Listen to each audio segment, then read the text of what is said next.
सांगली जिल्लाના તાસગાંવનો તે વિસ્તાર કાળીભોર માટીને પાણીનો સ્પર્શ થાય કે આવતી તે મનને મોહી લેનારી સુગંધ અને ખેતર પર નજર નાખીએ ત્યાં સુધી ફેલાયેલા લીલાચમ દ્રાક્ષના બગીચા. આ જ માટીમાં પોતાનો પરસેવો રેડીને શૂન્યમાંથી વિશ્વ ઊભું કરનાર એક નામ એટલે રામરાવ પાટીલ, એટલે કે આખા પંથકના આબા. આબાનો વાડો એટલે ગામનું ગૌરવ. મજબૂત સાગના થાંભલા, વિશાળ ઓસરી અને આંગણામાં ઉભેલા બે ટ્રેક્ટરની ધૂળ, 50 એકર પિયત જમીન, તેમાં ડોલતો શેરડીનો પાક અને લાખોનું ટર્નઓવર ધરાવતા દ્રાક્ષના બગીચા. નજીકની સાકર ફેક્ટરીમાં આબાના મોટા શેર હતા. લોકો આબાને જોઈને આદરથી નમતા હતા. પણ આ વૈભવી ઇમારતનો ખરો પાયો કોઈ હોય તો તે હતી આબાની છાયા, તેમની પત્ની સુમતીબાઈ. આજે તેજવાડો સુમસામ પડ્યો હતો. આંગણામાં લોકોની અવરજવર ચાલુ હતી, પણ વાડાનો આત્મા જ નીકળી ગયો હોય તેવી શાંતિ અનુભવાતી હતી. 35 વર્ષ પહેલાની વાત છે. રામરાવ અને સુમતીબાઈએ જ્યારે સંસાર શરૂ કર્યો ત્યારે હાથમાં કંઈ જ નહોતું. માલરાન જેવી પથરાળ જમીન અને આકાશ સામે મીટ માંડેલી આંખો. સુમતીબાઈએ પોતાનું મંગળસૂત્ર ગીરો મૂકીને કૂવા પર પહેલી મોટર લાવી હતી. કાળજાળ ઉનાળામાં પતિના ખભે ખભો મિલાવીને તે દિવસ રાત મહેનત કરતી. ક્યારેક ખેતરમાંથી નીંદણ કાઢ્યું તો ક્યારેક દ્રાક્ષના વેલાઓને જીવની જેમ જાળવ્યા. આબાનો ગુસ્સો નાક પર રહેતો, પણ સુમતીબાઈએ પોતાના શાંત અને સહનશીલ સ્વભાવથી વાડાને જોડી રાખ્યો હતો. આબાએ પૈસા કમાયા, પણ સુમતીબાઈએ માણસો કમાયા. 4 બાળકો થયા: મકરંદ, દેવિકા, કિશોર અને સૌથી નાની નમ્રતા. છોકરાઓને ભણાવી ગણાવીને મોટા કરવામાં સુમતીબાઈએ હાડ ગાળી નાખ્યા. પણ વિધિનો ખેલ બહુ ક્રૂર હોય છે. સુમતીબાઈને અચાનક કેન્સર થયું અને આબાના પગ નીચેની જમીન સરકી ગઈ. પુણેની મોટી હોસ્પિટલોના ચક્કર શરૂ થયા. કીમોથેરાપીની અસહ્ય પીડાથી સુમતીબાઈ ઘસાઈ ગયા. શરીર રાખ જેવું થઈ રહ્યું હતું, પણ ચહેરા પરનું સ્મિત તેમણે ક્યારેય ઓછું થવા દીધું નહીં. અંતે તે દિવસ આવ્યો. સુમતીબાઈએ આબાનો ખરબચડો હાથ પોતાના ધ્રુજતા હાથમાં લીધો. આંખમાંથી એક મોટું આંસુ પડ્યું અને તે ક્ષીણ અવાજે બોલ્યા, આબા, છોકરાઓ પોતપોતાના સંસારમાં વ્યસ્ત છે, તમે પોતાનું ધ્યાન રાખજો. અને આબાનો ગુસ્સો બહાર આવે તે પહેલા જ સુમતીબાઈએ પ્રાણ છોડી દીધા. આબાના જીવનનો તે સૌથી મોટો આઘાત હતો. નમસ્કાર મિત્રો, આજની આપણી કાળજાને સ્પર્શી જાય તેવી વાર્તાનું નામ છે છેલ્લી પરીક્ષા. આજે સુમતીબાઈનો 13માનો કાર્યક્રમ હતો. નદી કાંઠે દશક્રિયા વિધિ હમણાં જ પૂરી થઈ હતી. નદીના ઘાટ પર બ્રાહ્મણોના મંત્રોચ્ચાર, પિંડને કાગડો અડવાની તે જીવલેણ પ્રતીક્ષા અને મુંડન કરેલા છોકરાઓના ભાવહીન ચહેરા આબાએ ખુલ્લી આંખે જોયા હતા. સુમતીબાઈના આત્માને શાંતિ મળી હશે, પણ આબાનો જીવ બળી રહ્યો હતો. બપોરનો સમય હતો. વાડાની બહાર અને આંગણામાં મોટી પંગત બેઠી હતી. બુંદી, મસાલે ભાત અને કઢીની સુગંધ વાડામાં પ્રસરેલી હતી. ગામના અને પંથકના સેંકડો લોકો જમી રહ્યા હતા.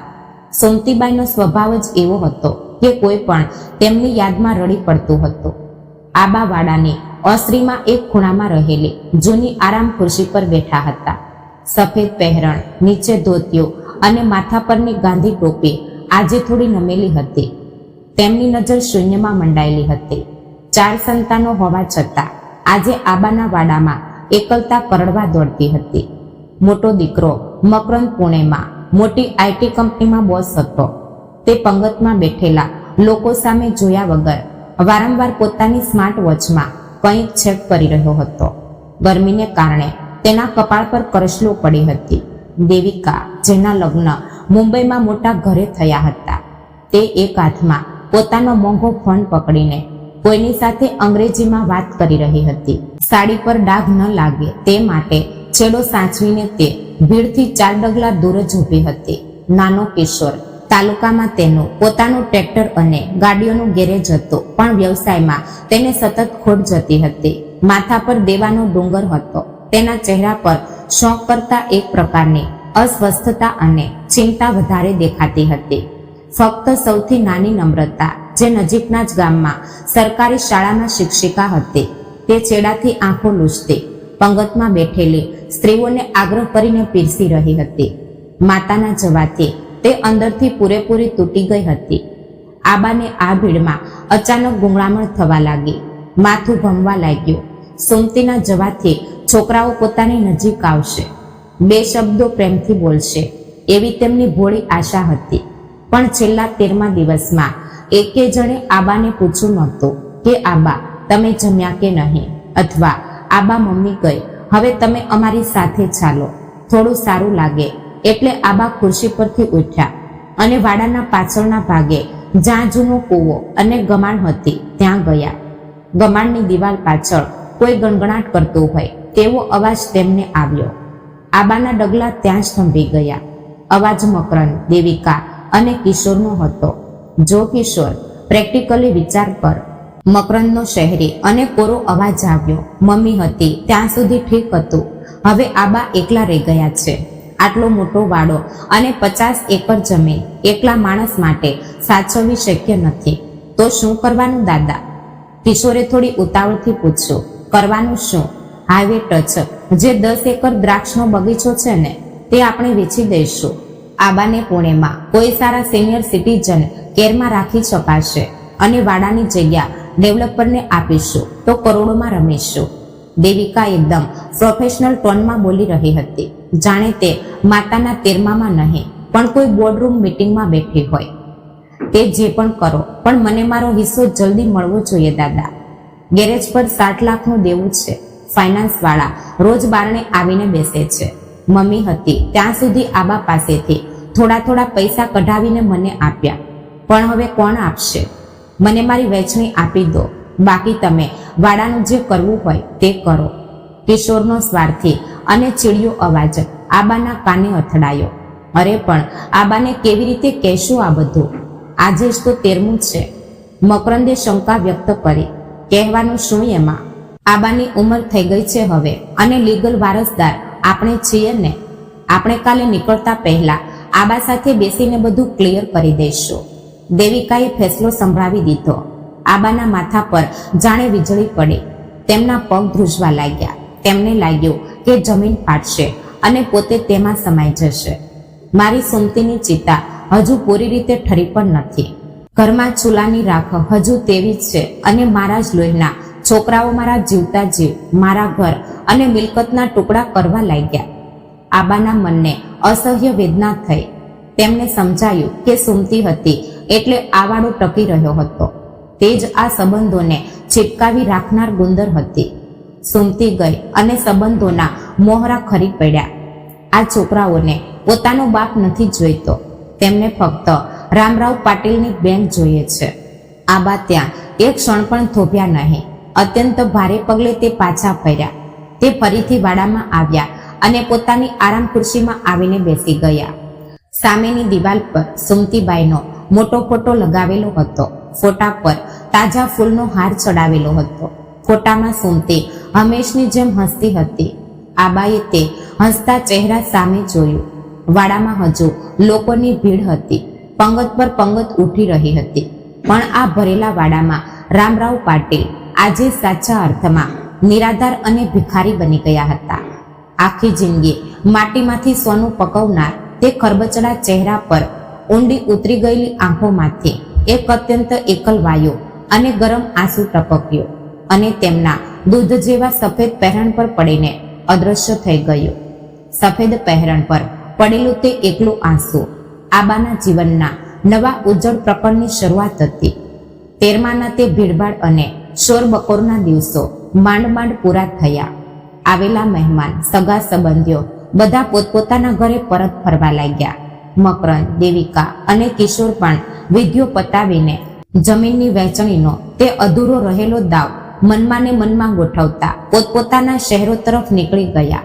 જતી વખતે તેણે આબાને ઉપરછલ્લી પૂછપરછ કરી, પણ તેમની આંખોમાં બાપ પ્રત્યેની ચિંતા નહોતી. પણ આ ડોસો વાડા અને મિલકતનો નિકાલ ક્યારે કરશે એ જ પ્રશ્ન છુપાયેલો હતો. નાની નમ્રતા જો કે આબાને એકલા મૂકીને જવા તૈયાર નહોતી. તે ખૂબ રડી. આબા તમે મારી સાથે ચાલો, અહીં એકલા કેવી રીતે રહેશો? એવો ટંકો તેણે કર્યો, પણ આબાએ તેને સમજાવીને તેના સાસરે મોકલી દીધી. હવે તે વિશાળ વાડો અને રામરાવ પાટીલ એમ 2 જણ બચ્યા હતા. ક્યારેક આ વાડામાં સોમતીબાઈના ઝાંઝરનો અવાજ ગૂંજતો હતો. વહેલી સવારે ઘંટીના ગીતો, તુલસી ક્યારે, પ્રગટતો દીવો અને ચૂલા પર શેકાતી ભાખરીની તે ઘરગથ્થુ મીઠી સુગંધ, આ બધું એક ઝાટકે ગાયબ થઈ ગયું હતું. વાડાની તે ભવ્ય દિવાલો હવે આબાને ખાવા દોડતી હતી. ઓસરીમાં લાકડાના હિંચકા પર બેસતા જ ચારે બાજુ એક જીવલેણ સ્મશાન શાંતિ અનુભવાતી હતી. દિવસ તો ખેતરના કામમાં માંડ નીકળી જતો, પણ રાત બહુ કપરી લાગતી હતી. રાત્રે વાડાના જૂના લાકડાના છત પરથી આવતા પવનનો અવાજ આબાના કાળજામાં ફાળો પાડતો હતો. એકલતા શું હોય છે તે આબાને ઉંમરના આ પડાવ પર પહેલીવાર આટલી પ્રબળતાથી સમજાઈ રહ્યું હતું.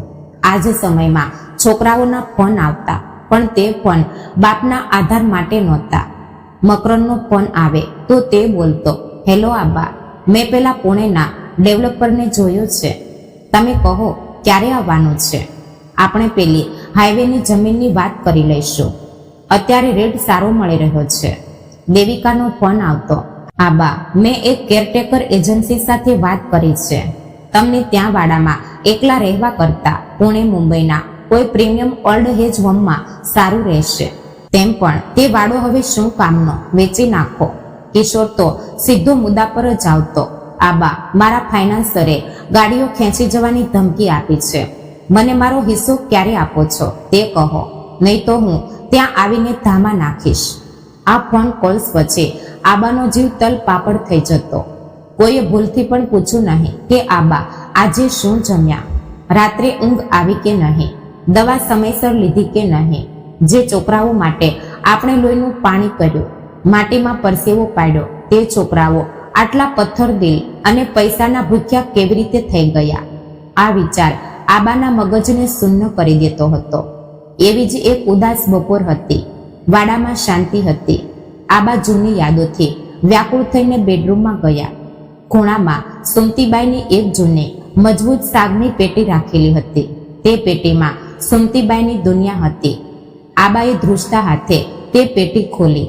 પેટી ખુલતા જ કપૂર, ડામરની ગોળીઓ અને જૂની પૈઠણીની એક ઓળખીથી સુગંધ નાકમાં ગઈ અને આબાની આંખોની કોર ફરી ભીની થઈ ગઈ. પેટીમાં સુમતીબાઈના કેટલાક જૂના દાગીના, છોકરાઓના નાનપણના કપડાં અને તળિયે એક લાલ રંગની જાડા પૂઠાની ડાયરી હતી. આબાએ તે ડાયરી હાથમાં લીધી. તે સુમતીબાઈની રોજ નિશી હતી. સુમતીબાઈને રોજ રાત્રે સૂતા પહેલા 2 લીટી પણ ડાયરીમાં લખવાની આદત હતી. આબાને આ ખબર હતી, પણ તેમણે ક્યારે તે વાંચવાનો પ્રયત્ન કર્યો નહોતો. આજે જોકે આબાએ તે લાલ ડાયરી ખોલી. સુમતીબાઈના તે મોતી જેવા મરોડદાર અક્ષરો જોઈને આબાના કાળજામાં ફાળ પડી. તેમણે પાના ઉથલવાનું શરૂ કર્યું. શરૂઆતના પાનાઓ પર સંસારની નાની મોટી વાતો, ખેતીની વિગતો, તહેવારોની ખરીદી એવું ઘણું બધું લખ્યું હતું. પણ જેમ પાના આગળ વધ્યા તેમ સુમતીબાઈના મનની વ્યથા કાગળ પર ઉતરેલી દેખાય. કેન્સરનું નિદાન થવાના થોડા મહિના પહેલાના જ તે પાના હતા. તારીખ સાથે સુમતીબાઈએ પોતાના મનમાં ભરેલો ડુસ્કો શબ્દો દ્વારા ખાલી કર્યો હતો. આબાની આંખો પરથી ચશ્મા નીચે સરકી ગયા. તે પાનું વાંચતા તેમના હાથ થરથર કાંપવા લાગ્યા. સુમતીબાઈએ લખ્યું હતું, મારા આબાનો સ્વભાવ બહારથી ભલે કાંટાવાળો હોય, પણ અંદરથી તે મીઠા અને નરમ છે, એ મને ખબર છે, પણ છોકરાઓને તે કેવી રીતે સમજાશે? આબાએ છોકરાઓ માટે લોહીનું પાણી કર્યું, પણ ક્યારેય તેમને નજીક લઈને પીઠ પર હાથ ફેરવ્યો નથી. મકરંદ પુણેમાં પાસ થયો ત્યારે આબા તેના વખાણ કરવા ગયા નહીં, ફક્ત પૈસાનો ચેક મોકલી દીધો. કિશોર રાત દિવસ ગેરેજમાં મથે છે, પણ આબાએ ક્યારે તેની દુકાને જઈને તેની પૂછપરછ કરી નહીં. દેવિકા સાસરે રડતી હતી ત્યારે આબાએ તેને સમજાવવાને બદલે તેના વરને બિઝનેસ માટે પૈસા આપ્યા. આબાએ આખી જિંદગી ફક્ત પૈસા અને મિલકત કમાયા, પણ બાળકોને પ્રેમથી નજીક લીધા નહીં. બાળકો આબાને બાપ તરીકે નહીં, પણ એક બેંક તરીકે જુએ છે. અને કાલે જો આ બેંક ખાલી થઈ જશે તો મારા છોકરા આબાને અધવચ્ચે છોડી દેશે, તેની મને ખાતરી છે. મારા ગયા પછી મારા આબાનું શું થશે તે વિચારથી જ મારો જીવ ગભરાય છે. તે શબ્દો વાંચીને આબાની છાતીમાં જાણે કોઈએ ધારદાર ખંજર ભોંક્યું હોય તેવું લાગ્યું. શ્વાસ રૂંધાવા લાગ્યો. આંખમાં ભરાયેલા આંસુ તે લાલ ડાયરીના પાના પર ટપટપ પડવા લાગ્યા અને સુમતીબાઈના અક્ષરો પરની શાહી ફેલાવા લાગી. સુમતી, અરે કેટલું સાચું લખી ગઈ તું. આબા ડૂસકું ભરતા પોતાની જાત સાથે જ ગણગણ્યા. મેં છોકરાઓને ફક્ત પૈસો આપ્યો, પ્રેમ આપવા માટે મને સમય જ મળ્યો નહીં. બાપ તરીકે હું ક્યાંય ઓછો પડ્યો. તે આખો દિવસ અને તે રાત આબા માટે એક ભયંકર વાવાઝોડા જેવી હતી. વાડાની તે ભવ્ય વંસળીમાં આબા આખી રાત આંટા મારી રહ્યા હતા. સુમતીબાઈની ડાયરીનો તે એક એક શબ્દ તેમના કાનમાં ગૂંજતો હતો. છોકરાઓ આબાને બાપ તરીકે નહીં પણ એક બેન તરીકે જુએ છે. મકરંદનો તે સ્વાર્થી ચહેરો, દેવિકાનો તે કોરાપણા અને કિશોરની તે પૈસાની ભૂખ આબાની આંખો સામેથી જતી નહોતી. રાત જેમ ઊંડી થતી હતી તેમ આબાના મનમાં વિચારોનો બોજો ઉકેલાવા લાગ્યો હતો. પોતાની ભૂલોનો અહેસાસ તેમને અંદરથી કોરી ખાતો હતો. આપણે મિલકત કમાયા પણ સંબંધો ગુમાવ્યા. પણ ખરેખર શું છોકરાઓને મારા વિશે કંઈ જ નથી લાગતું? ખરેખર શું તેમના મનમાં બાપ પ્રત્યે જરાય માયા નથી બચી? જો આજે મારી પાસે આ 50 એકર જમીન ના હોત, આ વાડો ના હોત, તો આ છોકરાઓએ મને પૂછ્યું હોત? આ વિચાર આવતા જ આબાના ડગલા થંભી ગયા. તેમની આંખોમાં તે આંસુઓની નબળાઈ હવે એક અલગ જ જ્વાળા બનીને પ્રગટી રહી હતી. રાત પૂરી થઈને સવાર થવા આવી હતી. વાડાની બારીમાંથી આવતા સૂર્યના પહેલા કિરણ સાથે જ આબાના મનમાં ચાલી રહેલા વાવાઝોડાએ હવે એક અત્યંત કઠોર અને સાહસિક નિર્ણયનું રૂપ લીધું હતું. સુમતી, તું કહે છે ને કે છોકરાઓ મને બેંક સમજે છે. જોઈએ હવે, જો આ બેંક જ દેવાળું ફૂકે તો લોહીના સંબંધોમાં સાચો પ્રેમ કેટલો બચે છે તે મારે જોવું જ છે. મારા છોકરાઓની પરીક્ષા લેવાનો સમય આ ડોસા પર આવ્યો છે, પણ હવે પાછા પડવું નથી. રામરાવ પાટીલે તે નિર્ણય લીધો. તે આખા ગામને અને તેમના ચારેય સંતાનોને જડમૂળથી હચમચાવી દેનારો હતો. ચહેરા પર એક નિશ્ચિત ભાવ લઈને આબાએ ડાયરી બંધ કરી અને તે સીધા વાડાની બહાર નીકળ્યા.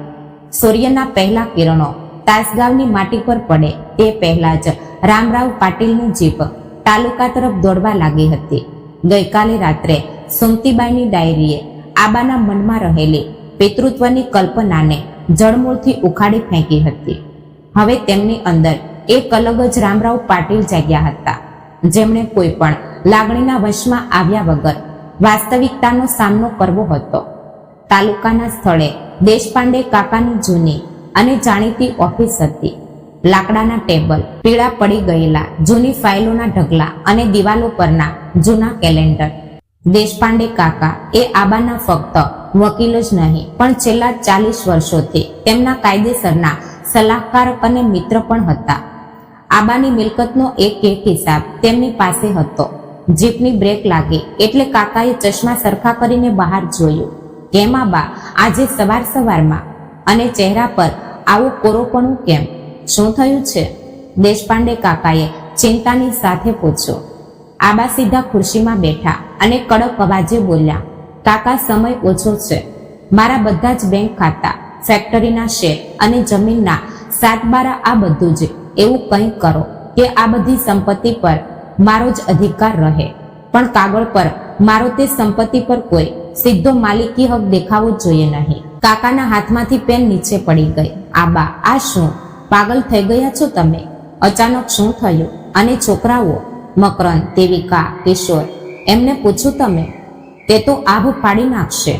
એમને તો આભ ફાડવા દેવું છે કાકા.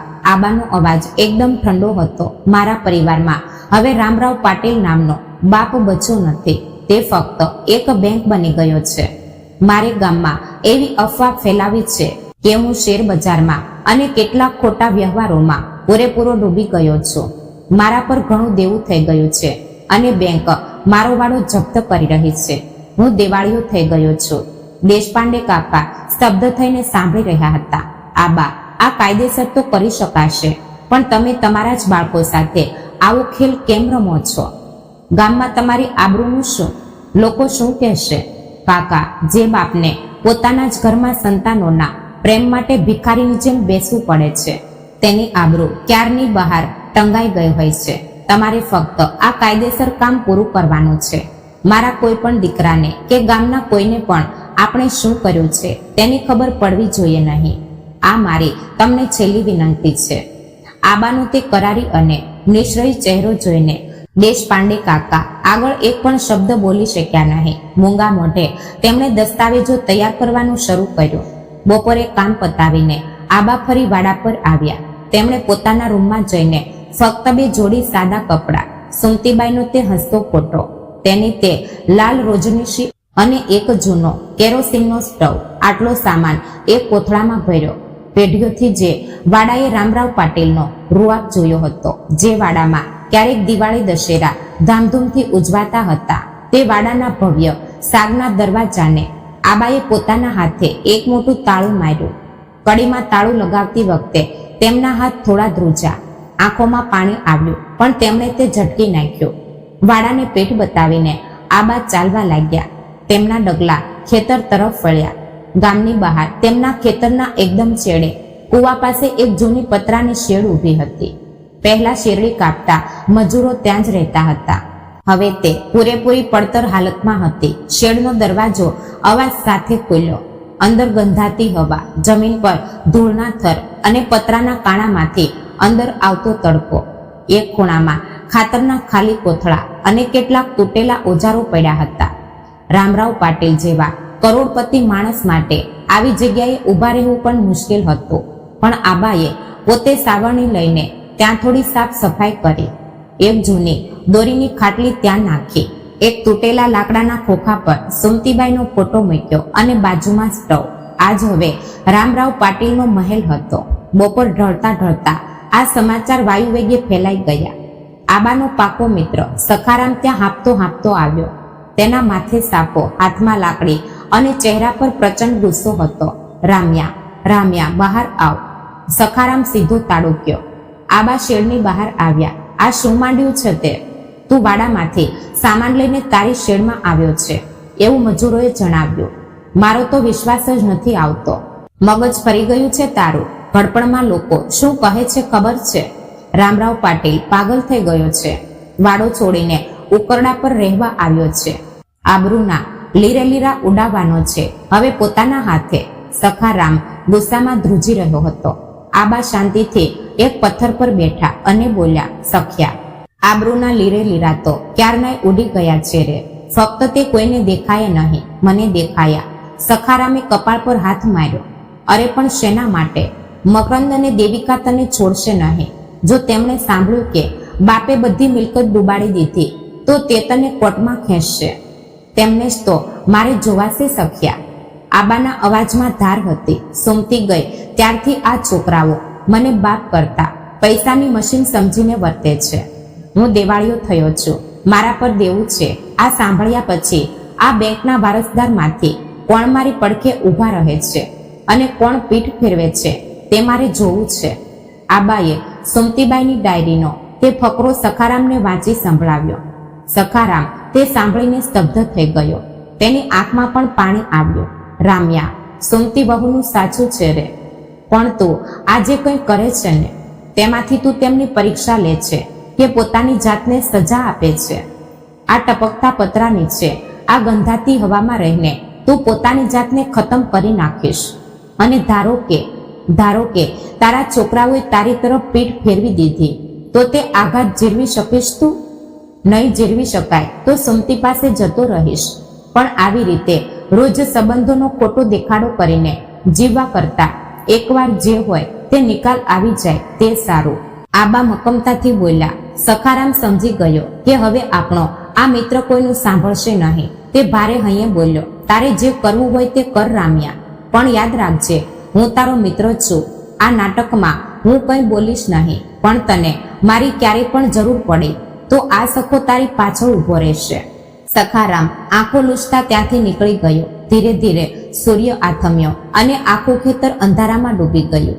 ખેતર પરની ભયાનક શાંતિ અને તમરાઓનો અવાજ શરૂ થયો. પતરાની શેડમાં આબાએ એક નાનકડો દીવો પ્રગટાવ્યો.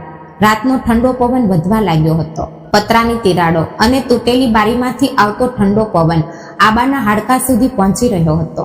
એક મોટા વાડામાં પોચી ગાદી પર સોનારા આબાને આજે એક જૂની ખાટલી પર બેસવું પડતું હતું. આબાએ કેરોસીનના સ્ટવમાં પંપ માર્યો. અવાજ સાથે સ્ટવ સળગ્યો. વાદળી અને પીળી જ્વાળાઓનો પ્રકાશમાં આબાનો કરચલીવાળો ચહેરો વધુ ગંભીર દેખાતો હતો. તેના પર એક વાસણમાં તેમણે ચાનું પાણી મૂક્યું. ચાની ઉકળી આવતી વખતે તે આગની જ્વાળાઓ સામે એકીટશે જોઈ રહ્યા હતા. સામે ખોખા પર રાખેલો સુમતીનો ફોટો તે ઝાંખા અંજવાળામાં શાંત લાગતો હતો. આબાએ એક જૂની ડાયરી અને પેન કાઢી. કાલે સવારે પહેલો ફોન કોને કરવો, મકરંદ કે દેવિકાને? આબાના મનમાં વિચારોનું ચક્ર શરૂ થયું હતું. સ્ટવનો તે અવાજ તે ભયાનક શાંતિમાં વધુ મોટો લાગતો હતો. ચાનો ઘૂંટ લેતા આબા હવે તે 4 ફોન કોલ્સ અને બાળકોના ચહેરા પરથી ખરી પાડનારા અસલી મોહરાઓની રાહ જોતા તે અંધારી શેડમાં એકલા જ બેસી રહ્યા. સ્ટવની ગરમી હવે ઓછી થઈ હતી અને ચાનો છેલ્લો ઘૂંટ લેતા આબાએ ખાલી કપ બાજુમાં રાખ્યો. બહારનો અંધકાર શેડની તિરાડોમાંથી અંદર આવવાનો પ્રયત્ન કરી રહ્યો હતો. ચીમણીના પીળાશ પડતા પ્રકાશમાં આબાનો પડછાયો અને તેમનો ખરબચડો ચહેરો કોઈ કોતરેલા પથ્થર જેવો ભાસતો હતો. પતરાની છત પર રાતનો ઠંડો પવન અથડાતો હતો અને તેનો એક ડરામણો અવાજ શેડમાં ગૂંજતો હતો. આબાએ ખિસ્સામાંથી પોતાનો જૂનો કીપેડવાળો મોબાઈલ કાઢ્યો. સુમતીબાઈના ફોટા સામે તેમણે એકવાર જોયું. સુમતીની આંખો જાણે આબાને પૂછતી હતી, ખરેખર સહન કરી શકશો તમે આ સત્ય? આબાએ ઊંડો શ્વાસ લીધો અને મોબાઈલની સ્ક્રીન પર પહેલો નંબર શોધ્યો. મકરંદ. આંગળીઓ થોડી ધ્રુજતી હતી પણ મનનો નિર્ણય અટલ હતો. ફોન લાગ્યો. 2-3 રિંગ પછી પેલી બાજુથી મકરંદનો અવાજ આવ્યો. બેકગ્રાઉન્ડમાં લેપટોપના કીબોર્ડનો ટકટક અવાજ આવતો હતો. હેલો આબા, બોલો. જરા એક મહત્વના પ્રેઝન્ટેશનમાં અટવાયેલો છું. કઈ અર્જન્ટ હતું? મકરંદનો કોર્પોરેટરને કોરો અવાજ કાને પડ્યો. મકરંદ. આબાએ જાણી જોઈને પોતાનો અવાજ ધ્રુજતો અને લાચાર કર્યો. મકરંદ. બધું પૂરું થઈ ગયું રે બાબા. શું પૂરું થઈ ગયું આબા? ક્લિયર બોલો, શું થયું છે? કીબોર્ડનો અવાજ અચાનક બંધ થયો. મારા પર બેંકનું બહુ મોટું દેવું થઈ ગયું હતું. ફેક્ટરીના શેર ડૂબી ગયા. દ્રાક્ષના બગીચા પર સોસાયટીનો બોજ હતો તે ભરી શકાયો નહીં. આજે બપોરે જ બેંકના લોકો આવ્યા હતા. તેમણે વાડાને સીલ મારી દીધું છે.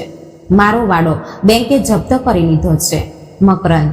પેલી બાજુથી થોડી સેકન્ડ સ્મશાન શાંતિ છવાઈ ગઈ. આબાને મકરંદના શ્વાસ લેવાનો અવાજ સંભળાતો હતો. શું કહો છો આબા તમે? મકરંદનો અવાજ હવે આશ્ચર્ય અને ગુસ્સાથી ઊંચો થયો. અહો, આવું કેવી રીતે શક્ય છે? આટલી મિલકત, આટલો મોટો વાડો અને તમને સાદી ખબર પણ ના પડી? મેં તમને 1000 વાર કહ્યું હતું કે બધો પૈસો એક જ જગ્યાએ ના રોકતા. પોર્ટફોલિયો ડાયવર્સિફાય કરો. પણ તમે સાંભળો તો ને, તમારું પેલું જૂનું મગજ અને તમારા પેલા વકીલ દેશપાંડે ઘાત કર્યા ને તમે. હવે પેલી હાઈવેની જમીનનું શું? તે પણ બેંકે એટેચ કરી લીધી. મારી પાસે હવે કંઈ જ બચ્યું નથી મકરંદ. હવે હું ખેતરમાં પેલી જૂની પતરાની શેડમાં રહેવા આવ્યો છું. આબાએ ડૂસકું ખાઈને જણાવ્યું. વોટ? તમે પેલા મજૂરોની શેડમાં છો? આબા, ધીસ ઇઝ અનબિલિવેબલ. હું પહેલા જ કહેતો હતો કે તમને બિઝનેસ મેનેજ કરતા આવડતું નથી. હવે બધું હાથમાંથી ગયા પછી મને ફોન કરીને શું ફાયદો? સારું, ત્યાં કંઈ લીગલ લૂપ હોલ છે કે નહીં તે જોઉં છું. અત્યારે હું બહુ ડિસ્ટર્બ થઈ ગયો છું. I need to process this. હું પછી ફોન કરું છું. મકરંદે ગુસ્સામાં ફોન કાપી નાખ્યો. આબાએ ફોન કાન પરથી નીચે ઉતાર્યો. મોટા દીકરાએ બાપ સુરક્ષિત છે કે નહીં, જમ્યો છે કે નહીં તે સાદું પૂછવું પણ નહીં. તેનો બધો જ ગુસ્સો બિઝનેસ ડૂબવાનો હતો. આબાએ નિસાસો નાખ્યો અને બીજો નંબર ડાયલ કર્યો. દેવિકા. દેવિકાએ પહેલી જ રીંગે ફોન ઉપાડ્યો. તેની આસપાસ ટ્રાફિકનો અને ગાડીઓના હોર્નનો અવાજ આવતો હતો. તે કદાચ ઓફિસથી ઘરે જઈ રહી હતી. હેલો બાબા, ક્વિક કહો. હું ટ્રાફિકમાં ફસાયેલી છું અને ઘરે જઈને ફરી એક યુરોપિયન ક્લાયન્ટ સાથે મીટિંગ છે મારી. તે હંમેશ મુજબ ઉતાવળમાં હતી. આબાએ ફરી તે જ વાર્તા કહી. દેવાનો ડુંગર, વાડાની હરાજી અને પતરાની શેડમાં મુકામ. Oh my God, how is this even possible Aaba? દેવિકાનો અવાજ ઊંચી પટ્ટીમાં ગયો. પણ તમે મને પહેલા કેમ ના કહ્યું અને હવે તે ગંદી શેડમાં કેવી રીતે રહેશો તમે? ત્યાં સાપ વિષી હશે. અરે લોકો શું કહેશે અમને? રામરાવ પાટીલની દીકરી મુંબઈમાં મજામાં રહે છે અને બાપ ઝૂંપડામાં. તો હું શું કરું દેવિકા? મારી પાસે હવે 1 રૂપિયો પણ નથી. એક કામ કરો ને આબા, પુણેમાં બહુ સારા પ્રીમિયમ ઓલ્ડ એજ હોમ છે. હું તમને કાલે જ લિંક મોકલું છું. ત્યાં તમને સર્વિસ સારી મળશે. તેના જે કંઈક ચાર્જીસ હશે તે અમે 3 ભાઈ બહેન મળીને કોન્ટ્રીબ્યુટ કરીશું, પણ તે શેડમાં રહેશો નહીં. It looks very awkward. હું જોઉં છું શું કરી શકાય. અત્યારે રાખું છું, મારો સિગ્નલ ગ્રીન થઈ ગયો છે. તેણે પણ ઉતાવળમાં ફોન મૂકી દીધો. દેવિકાના મતે તેનો બાપ હવે એક અડચણ બની ગયો હતો, જેને ઓલ્ડ એજ હોમમાં મૂકીને ભૂલી જવું સગવડ ભર્યું હતું. આબાની આંખોને ઓર હવે ભીની થઈ ગઈ હતી, પણ પરીક્ષા હજુ બાકી હતી. તેમણે 3જો નંબર ફેરવ્યો. કિશોર, નાનો અને લાડકો દીકરો. 2-3 રિંગ પછી કિશોરે ફોન ઉપાડ્યો. ગેરેજના શટરનો અને મશીનનો અવાજ આવતો હતો. કેમ આબા, મોકલો છો પેલા 60 લાખ? પેલા ફાઇનાન્સર સાંજે આવીને ગલ્લો લઈને ગયો છે મારો. મને કાલને કાલ પૈસા જોઈએ છે. કિશોર સીધો પૈસા પર જ આવ્યો. આબાએ ભારા હૈયે તેને દેવાળિયા થવાની, દેવું ના ભરી શક્યાની અને વાડો જપ્ત થયાની વાત કરી. પેલી બાજુથી આવેલી કિશોરની પ્રતિક્રિયા કોઈ જ્વાળામુખીના વિસ્ફોટ જેવી હતી. શું વાડો ગયો? જમીન ગઈ? આબા, મગજ ઠેકાણે છે કે નહીં તમારું? તમે મારી મજાક કરો છો ને? કિશોર રાર પાડી ઉઠ્યો. ના કિશોર, હું ખરેખર રસ્તા પર આવી ગયો છું. પતરાની શેડમાં બેસીને ફોન કરું છું તને. તો હું શું કરું હવે? તમે તો પોતે ડૂબ્યા, પણ મને પણ સાથે લઈને ડૂબ્યા. મેં પેલા ફાઇનાન્સરને છાતી ઠોકીને કહ્યું હતું કે મારો બાપ રામ પાટીલ છે. કાલે વાડાની વહેંચણી થશે એટલે તમારા પૈસા મોઢા પર મારીશ. હવે હું તેને શું જવાબ આપું? તમારું તો કંઈ નથી હો. તમે ઘરડા થયા છો. મરી જશો કાલે તે શેડમાં, પણ મારા સંસારનું વાટકી કરી નાખ્યું તમે. મારે હવે તમારો ચહેરો પણ જોવો નથી. કિશોરે ગુસ્સામાં એવો શ્રાપ આપ્યો કે આબાના કાળજાનો ધબકારો ચૂકી ગયો. ફોન કપાઈ ગયો હતો. મરી જશો કાલે તે શેડમાં. આ શબ્દો આબાના કાનમાં ગૂંજતા રહ્યા. જે છોકરાને નાનપણમાં પોતાના ખંભે બેસાડીને મેળો બતાવ્યો, જેની એક આંખ પર ગમે તેટલો ખર્ચ કર્યો, તે છોકરો આજે બાપનું મોત માંગી રહ્યો હતો. આબાની ધીરજ તૂટી ગઈ. ચીમણીના અવાજમાં તે બંને હાથે માથું પકડીને ધ્રુસકે ધ્રુસકે રડ્યા. સુમતીબાઈની ડાયરી અક્ષરશ સાચી ઠરી હતી. પોતાની જાતને સંભાળતા તેમને ઘણો સમય લાગ્યો. આંખો લૂછીને તેમણે છેલ્લો નંબર ડાયલ કર્યો. નમ્રતા. નમ્રતાએ ફોન ઉપાડ્યો. આસપાસ એકદમ શાંતિ હતી. કદાચ તેના નાના બાળકો ઊંઘી ગયા હતા. આબા, આટલી રાત્રે ફોન કર્યો? તબિયત તો ઠીક છે ને તમારી? તેના અવાજમાં દીકરીની કુદરતી માયા અને ચિંતા હતી. આબાથી બોલાતું નહોતું. તેમનું ગળું ભરાઈ આવ્યું હતું. નમે દીકરી, બધું ગયું. આબાએ અત્યંત ખિન્ન અવાજે બેંકની, વાડાની અને પતરાની શેડની કહાની તેને સંભળાવી. પેલી બાજુ થોડી ક્ષણ શાંતિ હતી, પણ તે શાંતિ મકરંદ જેવી ગણતરી બાજ નહોતી. આબા, તમે રડો છો? નમ્રતાનો અવાજ કાંપવા લાગ્યો. મિલકત ગઈ તો જવા દો આબા. વાડો ગયો તો કંઈ વાંધો નહીં, પણ તમે સુરક્ષિત છો ને? તે પતરાની શેડમાં બહુ ઠંડી હશે આબા. તમારી પાસે ઓઢવા માટે ગોદડું તો છે ને? રાત્રે કંઈ ખાધું છે કે નહીં તમે? કે એમ જ ભૂખ્યા બેઠા છો? તેના આ પ્રશ્નોએ આબાના કાળજા પર જાણે મલમ લગાવ્યો. અત્યાર સુધી કોઈએ પૂછ્યું નહોતું કે જમ્યા કે નહીં. હું ઠીક છું નમુ, તું ચિંતા ના કર. હું કેવી રીતે ચિંતા ના કરું આબા? સાંભળો મારું, તમારે ત્યાં જરાય રહેવાનું નથી. હું કાલે સ્કૂલમાં રજા મૂકું છું અને સુરેશને લઈને ત્યાં આવું છું. અમે તમને અમારા ઘરે લઈ જઈશું. અમારું ઘર વાડા જેવું મોટું નથી આબા, પણ તમને ત્યાં ક્યારેય એકલું નહીં લાગે. તમે કંઈ જ વિચાર ના કરો. હું શનિવારે સવારે આવું જ છું. નમ્રતાના અવાજમાં એક પ્રકારનો દિલાસો અને મક્કમતા હતી. નમે તારા સાસરિયાઓને. તમે ચૂપ રહો આબા, હું બધું સંભાળી લઈશ. તમે બસ જમી લો અત્યારે. હું આવું છું. નમ્રતાએ ચિંતા સાથે ફોન મૂક્યો. આબા ઘણીવાર સુધી તે મોબાઈલ હાથમાં પકડીને બેસી રહ્યા. 4 સંતાનો, 4 ફોન કોલ્સ અને 4 અલગ અલગ સત્ય. તેમણે બાજુમાં રાખેલી એક નાની ડાયરી અને પેન લીધી. ચીમણીના પીળા પ્રકાશમાં તેમણે ધ્રુજતા હાથે તે ડાયરીમાં નોંધ કરવાનું શરૂ કર્યું. 15 નવેમ્બર રાત્રે 9 વાગ્યે. પહેલું, મકરંદ, પ્રોપર્ટી અને પોતાની આબરૂની ચિંતા, બિઝનેસ મેનેજમેન્ટની સલાહ આપવી. 2, દેવિકા, સમય નથી, વૃદ્ધાશ્રમમાં મોકલવાની તૈયારી. 3, કિશોર, પોતાના દેવાનો ગુસ્સો, પાયમાલ કરવાનો આરોપ અને મરવાનો શ્રાપ. 4, નમ્રતા, ઠંડીની અને જમવાની ચિંતા, ઘરે લઈ જવાની જીદ. નોંધ પૂરી કરીને આબાએ ડાયરી બંધ કરી. તે ઝાંખા પ્રકાશમાં હવે તેમને કોઈ પોતાનું હોવાનો એક નાનો કિરણ દેખાયો હતો. પણ આ જ અંધકારમાં હજુ કેટલું અંધારું છુપાયેલું છે તે જોવાનું બાકી હતું. આબાએ સ્ટવ બંધ કર્યો અને તે ઠંડી ગંધાતી શેડમાં એક ફાટેલી સાદડી પર પોતાની જાતને સંકોચીને સૂવાનો પ્રયત્ન કરવા લાગ્યા. તે ઠંડી શેડમાં ફાટેલી સાદડી પર સૂતેલા આબાની તે રાત માંડ પસાર થઈ. ત્યારબાદના 4-5 દિવસો એમ જ ખેંચાયા. આબાના જીવનને હવે તે ઉજળ દિનચર્યાની આદત પડવા લાગી હતી. વહેલા ઉઠવાનું, સ્ટવ પર કાળી ચા બનાવવાની અને આખો દિવસ વાડાની દિશામાં શૂન્ય નજરે જોતા બેસી રહેવાનું. ક્યારેક સખારામ આવીને ટિફિન આપી જતો. આજે સવારથી જ તડકાનો છટકો અનુભવાતો હતો.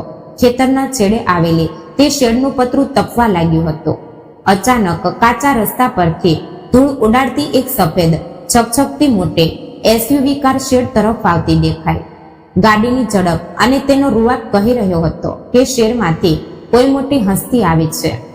ગાડી શેડથી થોડા અંતરે ઊભી રહી. એસી ગાડીનો દરવાજો ખુલ્યો અને એક પગ નીચે આવ્યો. પગમાં ચકચકિત મોંઘા લેધરના બૂટ. પાછળ મકરંદ ગાડીની બહાર આવ્યો. બ્રાન્ડેડ શર્ટ, ચહેરા પર મોંઘા ગોગલ્સ અને કાંડા પર સ્માર્ટ વોચ. ગાડીમાંથી બહાર પડતાની સાથે જ તેણે પહેલી વસ્તુ કઈ કરી હોય તે તો એ હતી કે પોતાના બૂટ પર ઉડેલી લાલ માટી જોઈને ચીડાવું. તેણે ખિસ્સામાંથી રૂમાલ કાઢ્યો અને ગુસ્સામાં બૂટ ઝાટક્યા. તેને આ ગામડાની માટીની નફરત આવતી હતી જે માટીએ અને બાપના પરસેવાએ તેને મોટો કર્યો હતો. મકરંદે શેડ તરફ ડગલા માંડ્યા. પતરાનો તે કાટ ખાઈ ગયેલો દરવાજો ધકેલીને તે અંદર આવ્યો. અંદરની ગંદી હવા, અંધારું અને જમીન પરની ધૂળ જોઈને તેણે રૂમાલ નાકે રાખ્યો. આબા એક ખૂણામાં જૂની ખાટલી પર માથું નીચું રાખીને બેઠા હતા. તેમનો ચહેરો સુકાઈ ગયો હતો, દાઢી વધી ગઈ હતી અને આંખો ઊંડી ઉતરી ગઈ હતી. કોઈ પણ સામાન્ય દીકરાને બાપની આ હાલત જોઈને રડવું આવી જાય. તે દોડીને બાપને ભેટી પડે, પણ મકરંદ એક મોટી આઈટી કંપનીનો પ્રોજેક્ટ મેનેજર હતો. તેની દુનિયામાં લાગણીઓ કરતા ફેક્ટ્સ, ફિગર્સ અને પ્રોફિટ લોસ વધારે મહત્વના હતા. મકરંદ અંદર આવ્યો તો ખરો, પણ તે નીચે બેઠો નહીં. શેડમાં બેસવા જેવું કંઈ પણ હતું પણ નહીં. અને તેની બ્રાન્ડેડ પેન્ટ પર માટી લાગવાની તેને બીક હશે. તે ઊભો જ રહ્યો. તેણે બંને હાથ છાતી પર બાંધ્યા અને કોઈ ઓડિટરની જેમ આબા પર નજર નાખી. What is this Aaba? આ શું માંડ્યું છે તમે? How can you leave here? મકરંદનો અવાજ સહાનુભૂતિનો નહીં પણ ચીડિયાપણું ધરાવતો હતો. આબાએ ઊંચું જોયું. તેમની આંખોમાં ક્યાંક એક પાતળી આશા હતી કે મોટો દીકરો આવ્યો છે. તે કદાચ નજીક આવશે, ખભા પર હાથ રાખશે અને કહેશે, આબા ચાલો અહીંથી, હું છું ને. પણ મકરંદે આગળનું વાક્ય ફેંક્યું. મેં કાલે જ મારા લીગલ એડવાઇઝર સાથે વાત કરી છે. જોઈએ આમાંથી કઈ રસ્તો નીકળે છે કે નહીં. તમે મને એક્ઝેક્ટલી કહો કે બેંકે કઈ કઈ પ્રોપર્ટી એટેચ કરી છે. આબા મૂંગા મોઢે સાંભળતા રહ્યા. મકરંદે શેડમાં ઊભા જ પોતાનું કોર્પોરેટ લેક્ચર શરૂ કર્યું.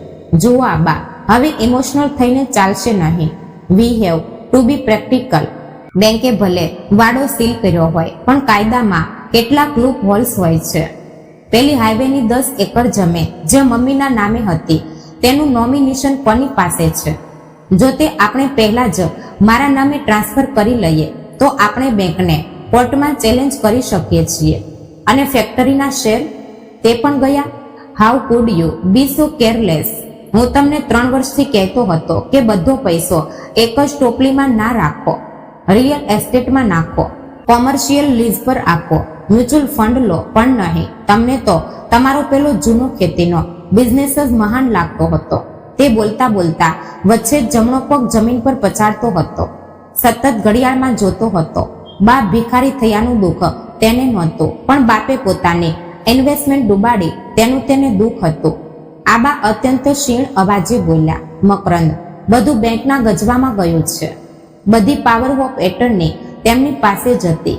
હવે આ ડોસા પાસે આ ફાટેલા કપડાં અને તારી મમ્મીના ફોટા સિવાય કંઈ બચ્યું જ નથી. મકરંદે કપાળ પર હાથ માર્યો. This is A total disaster. એટલે કે અહીંથી હવે 1 રૂપિયાની રિકવરી શક્ય નથી. તો પછી હવે બધો લોસ બુક કરવા સિવાય કોઈ રસ્તો નથી. મકરંદે ઊંડો શ્વાસ લીધો અને ફરી પોતાના કાંડા પરની સ્માર્ટ વોચમાં જોયું. ફાઇન, જે થયું તે થયું. હું મારા લોયરને કહું છું ફાઇલ ક્લોઝ કરવા. મારી પુણેમાં 4 વાગ્યે એક યુરોપિયન ક્લાયન્ટ સાથે ઇમ્પોર્ટેડ ઝૂમ મીટિંગ છે. મારે નીકળવું પડશે. તે વળ્યો અને દરવાજો ખોલીને બહાર નીકળવા લાગ્યો. અડધા કલાકની આ મુલાકાતમાં મકરંદે આબાની તબિયત વિશે એક શબ્દ પણ ઉચ્ચાર્યો નહીં. આબા, તમે જમ્યા કે નહીં? તમને ઠંડી લાગે છે? તમારી પાસે ખર્ચવા માટે 2 રૂપિયા છે? આ સાદો માનવતાનો પ્રશ્ન તેના પ્રેક્ટિકલ મગજમાં આવ્યો જ નહીં. આબાએ ફક્ત એક વાક્ય કહ્યું, નીકળે છે મકરંદ? હા. અને આબા આવી રીતે શેડમાં રહીને લોકોની સિમ્પથી મેળવવા કરતા કંઈ પ્રેક્ટિકલ સોલ્યુશન શોધો. દેવિકા કહેતી હતી, તમે કોઈ સારા ઓલ્ડ એજ હોમમાં વિચાર કરો. હું તેના ચાર્જીસ ભરવા તૈયાર છું, પણ please don't create a scene here. Bye. Makarand તેમજ સસડાટ ચાલતો ગયો અને ગાડીમાં બેસી ગયો. ગાડી સ્ટાર્ટ થઈ અને ફરી લાલ ધૂળ ઉડાડતી હાઈવે તરફ નીકળી ગઈ. પછી તો ફક્ત શેડમાં ભરાયેલી ધૂળ અને આબાનો તૂટેલો શ્વાસ. ગ્રામીણ વિસ્તારની તે ઉનાળાની ગરમી અને શહેરનો તે સ્વાર્થી ભાવહીન પ્રેક્ટિકલ પણ. આ બંને વચ્ચેનો વિરોધાભાસ આબાના શરીર પર કંપારી લાવ્યો હતો. આબાએ આંખો મીચી લીધી. એક લાંબો નિસાસો નાખ્યો. તેણે સુમતીબાઈના ફોટા પાસે રાખેલી પેલી ડાયરી કાઢી, હાથમાં પેન લીધી અને શાંતિથી નોંધ કરવા માંડી. 20 નવેમ્બર, સમય સવારે 11 વાગ્યે મોટો દીકરો મકરંદ મળવા આવ્યો. શેડમાં બેઠો નહીં. જમીનના વ્યવહાર અને કાયદાની ચટકબારીઓ અડધો કલાક સમજાવી. ડૂબેલા પૈસાનો ગુસ્સો કાઢ્યો. જમવાની કે તબિયતને સાદી પૂછપરછ પણ કરી નહીં. ઓલ્ડ એજ હોમની સલાહ આપીને ઉતાવળમાં નીકળી ગયો. નોંધ કરીને આબાએ ડાયરી બંધ કરી અને તે ખાટલી પર સૂમ થઈને બેસી રહ્યા. એટલામાં પાછળથી સખારામનો અવાજ આવ્યો, રામ્યા, ગાડી કોની હતી રે આટલી મોટી? સખારામ હાથમાં ટિફિન લઈને શેડમાં આવ્યો. દૂરથી તેણે તે ગાડી અને મકરંદનો રૂઆબ જોયો હતો. આબાએ શૂન્યમાં જોતા જ જવાબ આપ્યો, મારો મોટો દીકરો મકરંદ આવ્યો હતો. સખારામે આબાનો ઉતરી ગયેલો ચહેરો અને પેલી બંધ ડાયરી જોઈ. તેને પરિસ્થિતિનો અંદાજ આવતા જ વાર ના લાગી. તે આબાની બાજુમાં જમીન પર બેઠો. શું કહેતો હતો પટ્ટો? લઈ જવાનું કહેતો હતો કે તને પૂણે? સખારામે કટાક્ષમાં પૂછ્યું. આબાએ ફક્ત માથું ધૂણાવી ના પાડી. તે મિલકત બચાવવાના રસ્તા બતાવવા આવ્યો હતો. સખ્યા, બાપને બચાવવા નહીં. સખારામે એક મોટો નિસાસો નાખ્યો. તેણે ટિફિન આબાની સામે રાખ્યું અને તે અત્યંત ભારે પણ ધારદાર અવાજે બોલ્યો, રામ્યા, હું તને પહેલા જ કહેતો હતો કે આ ભાંજગઢમાં ન પડ. શહેરમાં ગયેલા છોકરાઓને માટીમાં રહેલા બાપ કરતા બાપના નામે રહેલા 7-12નો વધારે મોહ હોય છે. માણસની સાચી કિંમત પૈસાથી જ નક્કી થાય છે મિત્ર. ખિસ્સું ગરમ હોય તો છોકરાઓ બાપુ બાપુ કરતા પગે લાગે છે અને ખિસ્સું ફાટી જાય તો બાપને સીધો ઓલ્ડ એજ હોમમાં ભેગો કરે છે. આજ જગતની રીત છે. સખારામના તે દેશી અને ધારદાર શબ્દો આબાને વિંધી ગયા. આબા મૂંગા મોઢે સખારામે લાવેલું ટિફિન ખોલવા લાગ્યો. કોળિયો ગળે ઉતરતો નહોતો, પણ સખારામના તે શબ્દોએ આબાના મનમાં રહેલી છેલ્લી આશા પણ પૂરેપૂરી ઓલવી નાખી હતી. હવે તેમને પ્રતીક્ષા હતી બાકીના 2 સંતાનોની પ્રતિક્રિયાની, કિશોર અને નમ્રતાની. મકરંદ શેડ પરથી ગયો. તેને હવે કેટલાક અઠવાડિયા વીતી ગયા હતા. બપોરનો કાળઝાળનો સમય હતો. શેડના પતરા પર સૂર્ય આગ ઓકી રહ્યો હતો. અચાનક એ કાચા અને ધૂળિયા રસ્તા પરથી બુલેટનો ડબડબ એવો મોટો અવાજ આવ્યો અને અવાજ શેડના દરવાજે આવીને થંભી ગયો. આબાએ બહાર જોયું તો તેમનો નાનો દીકરો કિશોર ઉભો હતો. પણ આ એ કિશોર નહોતો જે હંમેશા વાડામાં રૂઆબમાં ફરતો હતો. શરીર પર ગ્રીસ અને તેલના ડાઘવાળો મેલો શર્ટ, વિખરાયેલા વાળ અને લાલચોળ આંખો. તેમનો ચહેરો ગુસ્સા, નિરાશા અને કોઈ ભયંકર ડરથી વિચિત્ર થઈ ગયો હતો. તે ગુસ્સામાં ભારા પગલે શેડમાં ઘૂસ્યો. આ શું માંડી રાખ્યું છે તમે આબા? કિશોરનો અવાજ શેડના પતરા સાથે અથડાઈને ગુંજી ઉઠ્યો. આબા પોતાની જગ્યાએથી ઊભા થયા. શું થયું કિશોર? તું આમ અચાનક? શું થયું એમ પૂછો છો મને? કિશોર ગુસ્સામાં થરથર કાપી રહ્યો હતો. તમારી એ દેવાળિયા હોવાની અને વાળો જપ્ત થયાની વાત આજે તાલુકા સુધી પહોંચી ગઈ અને એ વાતથી મારા ગળા પર છરી ફરી ગયા બા. મારા ગેરેજ પર ફાઇનાન્સ વાળાઓએ આજે સવારે જ તાળું મારી દીધું. 60 લાખનું દેવું છે મારા પર. 60 લાખ! કિશોર જાણે ચીસ પાડી ઉઠ્યો. તેના અવાજમાં આક્રોશ અને દુઃખ બંને ભળેલા હતા. આબા શાંત રહ્યા, પણ તેમના મનમાં ખળભળાટ મચી ગયો હતો. કિશોરે આગળ બોલવાનું શરૂ કર્યું અને તેનો દરેક શબ્દ આબાના કાળજાને ટુકડા કરી રહ્યો હતો. આબા, મેં કોના જોરે આટલી મોટી છલાંગ લગાવી હતી? બેંકે ફાઇનાન્સ પાસેથી લોન લેતી વખતે હું છાતી ઠોકીને કહેતો કે હું રામરાવ પાટીલનો દીકરો છું. કંઈ ઘટશે તો મારો બાપ મારી પાછળ અડીખમ ઊભો છે. પણ તમે તો પોતે જ રસ્તા પર આવી ગયા. તમે આખી મિલકત, આખો વાડો બેંકના ગળામાં નાખી દીધો. હવે હું મારા છોકરાઓને શું ખવડાવું? રસ્તા પર આવી ગયો છું હું તમારા લીધે. કિશોરની આંખો હવે ભરાઈ આવી હતી. તેનો અવાજ ગુસ્સામાંથી લાચારી તરફ વળ્યો હતો. તે મકરંદ જેવો ઠંડો અને હિસાબી નહોતો. મકરંદે ફક્ત પોતાનું નુકસાન જોયું હતું, પણ કિશોર નહોતો. આખો સંસાર જ ડૂબી રહ્યો હતો. મને તમારા પૈસા નહોતા જોઈતા બાપા, પણ તમારો એક સપોર્ટ હતો, એક મજબૂત આધાર હતો મારી પાછળ, જે તમે છીનવી લીધો. હવે માર્કેટમાં મને કોઈ ઊભો રાખતું નથી. બધા વસૂલાત માટે મારા ઘરે આવીને બેઠા છે. હું આત્મહત્યા કરી લઉં? બોલો મને. કિશોર રડી પડ્યો. તેની એ લાચારી અને આક્રોશ જોઈને આબાના કાળજામાં પાણી થઈ ગયું. તેમનો અંદરનો બાપ જાગી ગયો. અંદરથી એક તીવ્ર ઈચ્છા થઈ કે ઊભા થઈને દીકરાને ભેટી પડે અને તેના માથે હાથ ફેરવીને કહે, કિશોર બેટા, રડતો નહીં. તારો વાડો અને બધી સંપત્તિ સુરક્ષિત છે. તારો બાપ હજુ મજબૂત ઊભો છે. હું તારું ગેરેજે એક ઝાટકે છોડાવી દઈશ. આ શબ્દો આબાના હોઠ સુધી આવી ગયા હતા, પણ એ જ વખતે તેમની આંખો સામે સુમતીબાઈની ડાયરી અને તેના શબ્દો આવી ગયા. જો આજે મેં આને પૈસા આપ્યા તો આ પૈસા માટે જ મારા પગે રહેશે અને કાલે પૂરા થશે ત્યારે પાછો દૂર થઈ જશે. આબાએ મહા મુસીબતે થૂક ગળ્યું અને હોઠ ભીસી લીધા. તેમણે પોતાનો ચહેરો પથ્થર જેવો કઠોર રાખ્યો. કિશોર, પરિસ્થિતિ મારા હાથમાં નહોતી બેટા. બિઝનેસમાં લોસ થયો, દેવું વધ્યું. હું પણ શું કરું? આબાનો અવાજ કાપી રહ્યો હતો, પણ તેમણે સત્ય છુપાવી રાખ્યું. આ સાંભળે કિશોરની આંખોમાં ફરી ગુસ્સો ભડક્યો. કંઈ ના કરશો તમે, મરો અહીં જ આ શેડમાં. પણ જતા જતા તમે મારા સંસારની ધૂળ ધાણી કરી ગયા, એ આખી જિંદગી ભૂલતા નહીં. કિશોરે ગુસ્સામાં પાસે પડેલું એક ખાલી લાકડાનું ખોખું લાત મારીને ફગાવ્યો અને તે આંખો લૂછતો બહાર નીકળી ગયો. બુલેટને જોરથી કિક મારી અને ધૂળ ઉડાડતો નીકળી ગયો. કિશોર ગયો, પણ શેડમાં આબા માટે એક ભયંકર અપરાધ ભાવ છોડી ગયો. આબાને લાગ્યું જાણે પગ નીચેથી જમીન સરકી ગઈ છે. તે પથારી પર બેસી ગયા અને બંને હાથે માથું પકડી લીધું. આજે તેમને પોતાનો જ પ્રચંડ ગુસ્સો આવી રહ્યો હતો.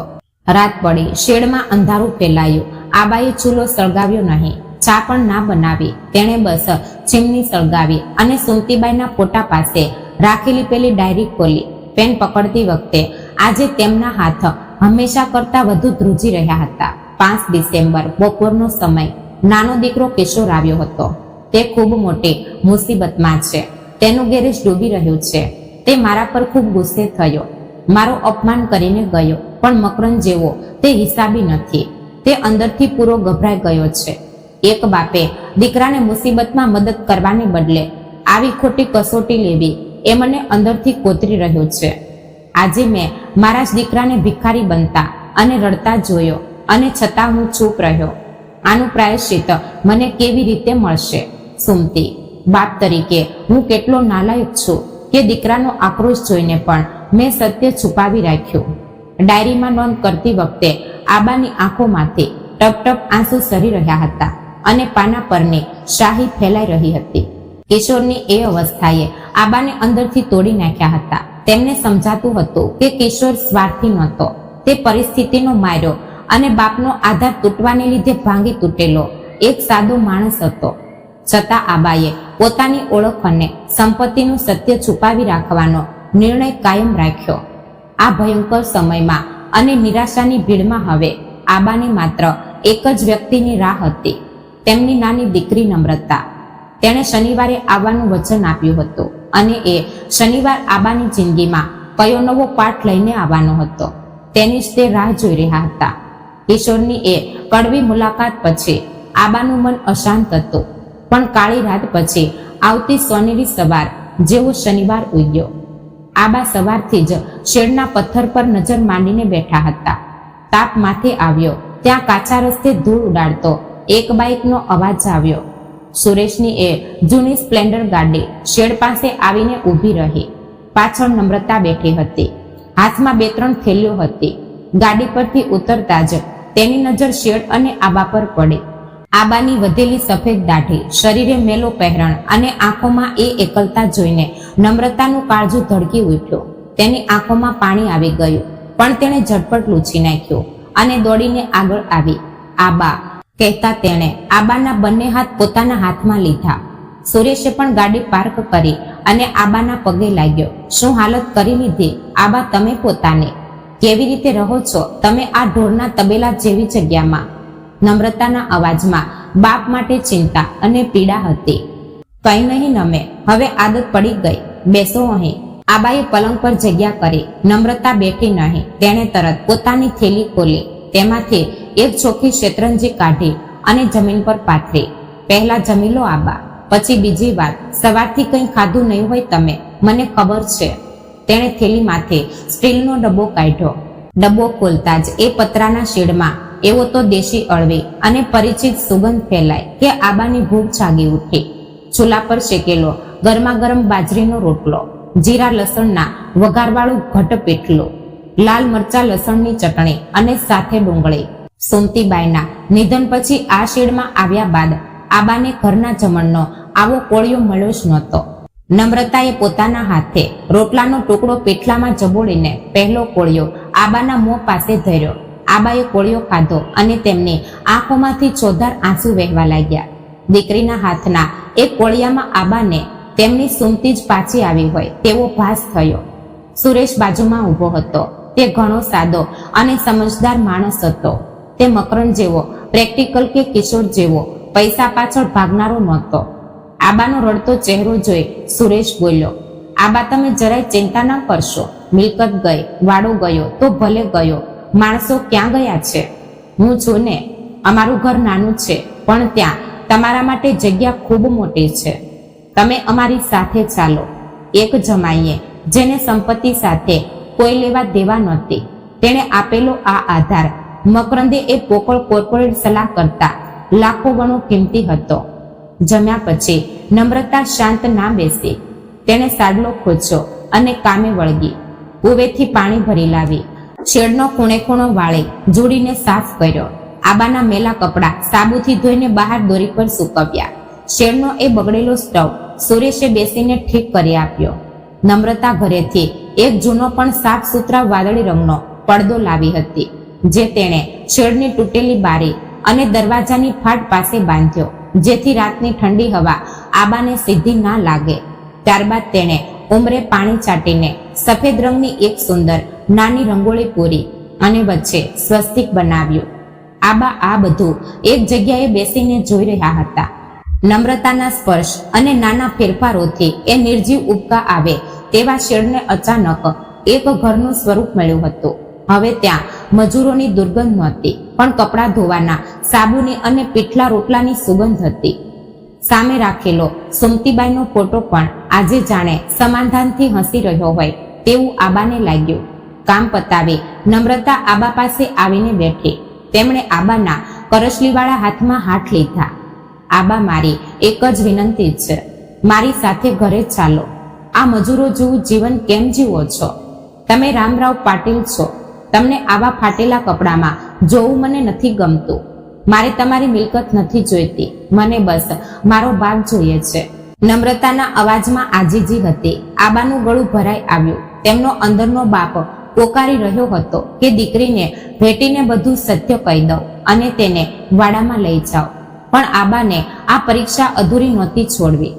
તેમણે પોતાની જાતને સંભાળી અને નકાર આપતા કહ્યું, નારે દીકરી, આ તાશગાંવની માટીમાં જ મારો જન્મ થયો છે.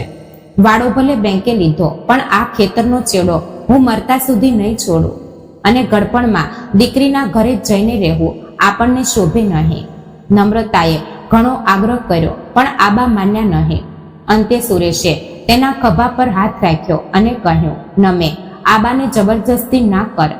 એમને અહીં રહેવું હોય તો રહેવા દઈએ, પણ આપણે દર શનિવારે ચોક્કસ આવતા રહીશું.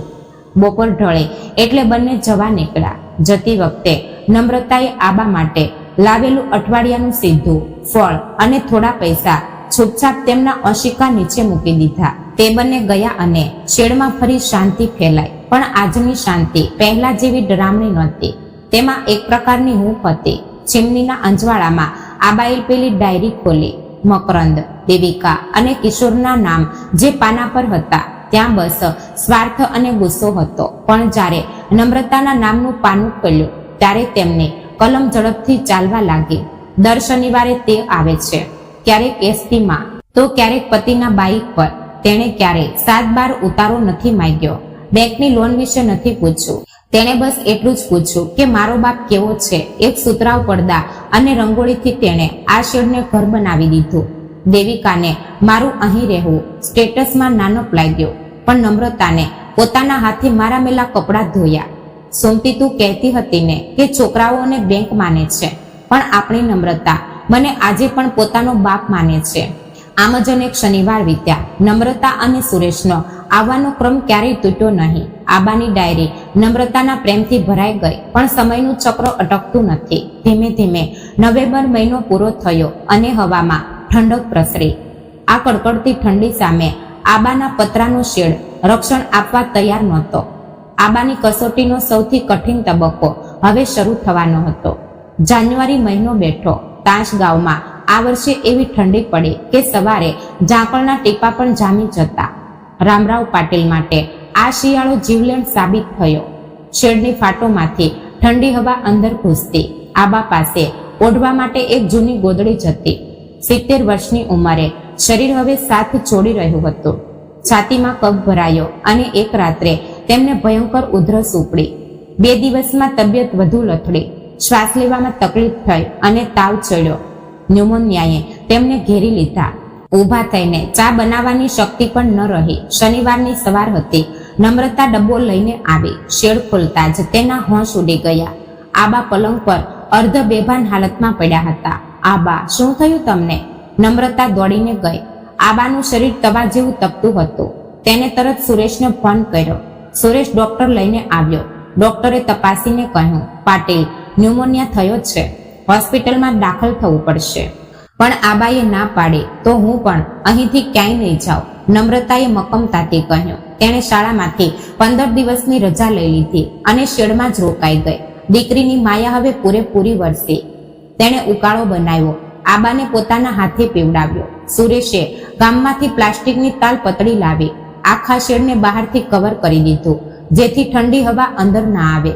નમ્રતા આખી રાત જાગીને આબાની છાતી પર શેક કરતી. સુમતીબાઈ ગયા પછી પહેલીવાર આબાને સ્ત્રીની નિસ્વાર્થ હૂંફ મળી રહી હતી. બીમારીનો 5મો દિવસ હતો. આબા પલંગ પર હતા ત્યાં તેમના ફોનની રિંગ વાગી. મકરંદનો ફોન હતો. હેલો આબા, મેં વકીલ દેશપાંડે પાસે કેટલાક ડોક્યુમેન્ટ્સ મોકલ્યા છે, ત્યાં જઈને સહી કરી દેજો. મકરંદ સીધો મુદ્દા પર આવ્યો. કેવા ડોક્યુમેન્ટ્સ રે? આબાએ ઉધરસ ખાતા પૂછ્યું. પેલી હાઈવે પાસેની 2 એકર જમીન બેંકની નજરે ચડી નથી. તેનો સોદો મેં એક ડેવલપર સાથે ફાઇનલ કર્યો છે. સારા પૈસા આવે છે. મારે પુણેમાં નવો ફ્લેટ બુક કરવો છે, ત્યાં એ પૈસા કામ આવશે. આબાએ ફરી ઉધરસની ઉબળ આવી. આબા, શું થયું? શરદી ઉધરસ થઈ છે. ગોળી લઈ લેજો મેડિકલમાંથી, પણ કાલે સહી કરવાનું ભૂલતા નહીં. ડીલ હાથમાંથી જવી ના જોઈએ, કહીને મકરંદે ફોન કાપી નાખ્યો. આબા શૂન્ય મસક થઈને ફોન તરફ જોઈ રહ્યા. બહાર નમ્રતા કડકડતી ઠંડીમાં ઠંડા પાણીથી તેમના મેલા કપડાં ધોઈ રહી હતી અને મોટો દીકરો બાપના મોતની પથારીએ પણ મિલકત વેચીને સહી માંગતો હતો. આજે તેમને મકરંદ પર ગુસ્સો ના આવ્યો, પણ પશ્ચાતાપ થયો. સુમતી, તું સાચી હતી. મેં જ બાળકોને પૈસાની ભાષા શીખવાડી. મેં તેમને ક્યારેય છાતીએ લગાડીને એમ નથી કહ્યું કે બેટા, હું તારી પાછળ છું.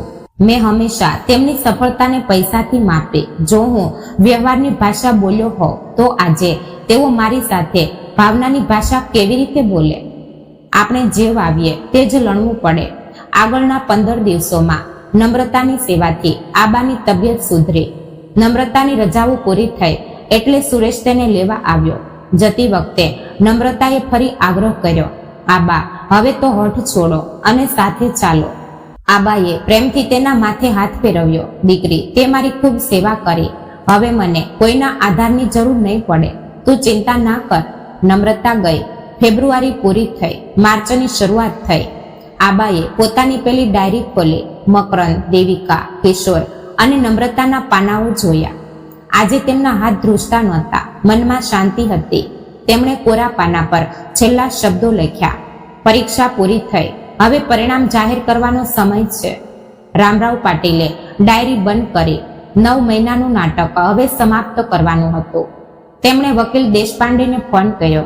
હેલો કાકા, હું રામરાવ પાટીલ બોલું છું. આવતા રવિવારે મારા 4 બાળકોને વાડા પર બોલાવી લો. બધી ફાઇલો 7/12 FD અને સુમતીના નામના શેરના કાગળો લઈને રવિવારે સવારે 10 વાગે વાડા પર હાજર રહેજો. બુધવારે સખારામ અને મજૂરોએ 9 મહિના પછી વાડાના તાળા ખોલ્યા. સફાઈ થઈ. વાડો ફરી ચમકી ઉઠ્યો. રવિવારની સવાર પડી. વાડામાં મકરંદની ગાડી, દેવિકાની ટેક્સી, કિશોરની બુલેટ અને નમ્રતા સુરેશ આવી પહોંચ્યા. 4 ભાઈ બહેન અંદર પ્રવેશ્યા. હોલમાં ડાઇનિંગ ટેબલની મુખ્ય ખુરશી પર રામરાવ પાટીલ બેઠા હતા. પણ આયે આબા નહોતા જેમને તેમણે શેડમાં જોયા હતા.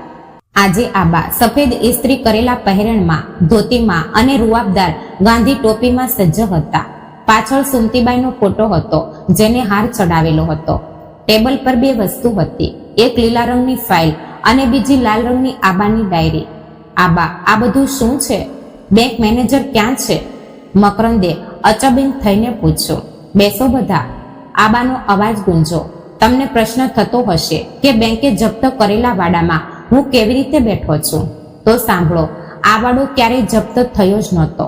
કોઈ દેવું નહોતું. કોઈ શેર ડૂબ્યા નહોતા.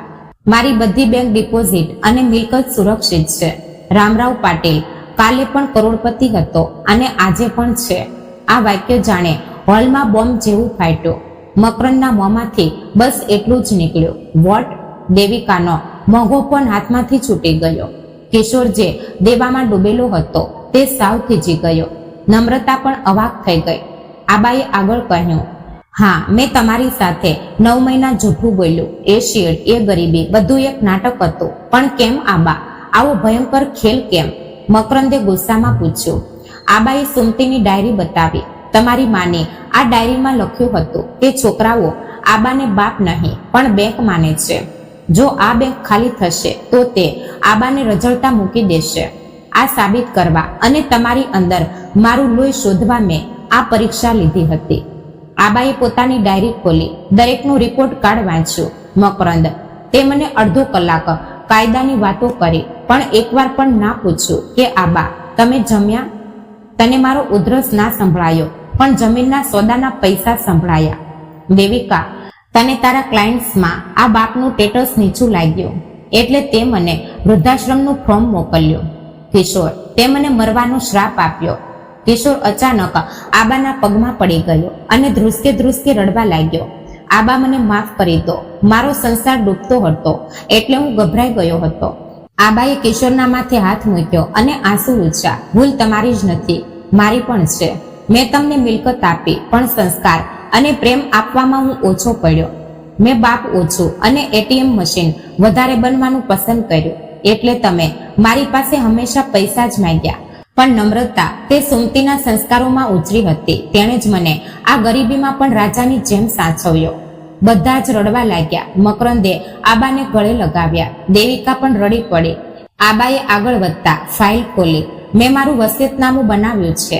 આ 50 એકર જમીન અને આ વાડો સુમતી રામરાવ પાટીલ ફેમિલી ટ્રસ્ટના નામે રહેશે અને તેની મુખ્ય મેનેજર નમ્રતા રહેશે. આ મિલકત ક્યારે વેચાશે નહીં. બાકીના રોકડ અને શેર તમારા ચારેયના સમાન વેચી દીધા છે. કિશોર, તારું દેવું આજે જ ભરી દેજે. આબાએ એક શરત મૂકી, દર મહિનાના પહેલા રવિવારે તમારે તમારા પરિવાર સાથે અહીં વાડામાં સાથે જમવા આવવું જ પડશે. જે નહીં આવે તેનો હક તે મહિના પૂરતો રદ થશે. બધાએ હસતા હસતા શરત મંજૂર કરી. એક મહિનો વીત્યો. એપ્રિલનો પહેલો રવિવાર હતો. વાડામાં ઉત્સવ જેવો માહોલ હતો. મકરંદ, કિશોર, દેવિકા અને નમ્રતાના બાળકો આંગણામાં રમી રહ્યા હતા. ચારેય ભાઈ બહેન સાથે હસી મજાક કરતા હતા. આબા પોતાની ખુરશીમાં બેસીને આ દ્રશ્ય જોઈ રહ્યા હતા. તેમણે સુમતીના ફોટા તરફ જોયું અને મનમાં બોલ્યા, જોયું સુમતી, મારી બેંક ક્યારેય ખાલી નહોતી થઈ. આજે તો તે પ્રેમ અને સંબંધોથી ચલકાઈ રહી છે. આપણો સંસાર જીતી ગયો. તાસગાંવની એ માટીમાં અને રામરાવ પાટીલના વાડામાં હવે કાયમ માટે વસંત ઋતુ ખીલી ઉઠી હતી. તો મિત્રો, આ વાર્તા કેવી લાગી તે કોમેન્ટ બોક્સમાં જરૂર જણાવજો અને પસંદ આવી હોય તો ચેનલને લાઈક કરી સબસ્ક્રાઇબ જરૂરથી કરી દેજો. જય શ્રી કૃષ્ણ. રાધે રાધે. હર હર મહાદેવ.